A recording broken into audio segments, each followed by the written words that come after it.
Hello everyone, welcome again to MSA Arabic lessons and 1 minute of MSA Arabic Q&A. Today we will continue the self-introduction series. Remember to fill your data in the gaps. Let's start. البلد من أين أنت؟ من أين أنت؟ أنا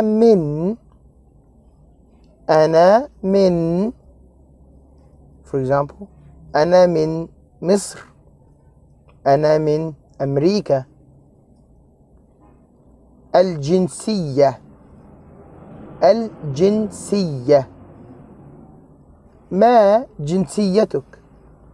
ما جنسيتك؟ أنا for example أنا مصري or أنا أمريكي. This is it. Hope to see you soon. مع السلامة.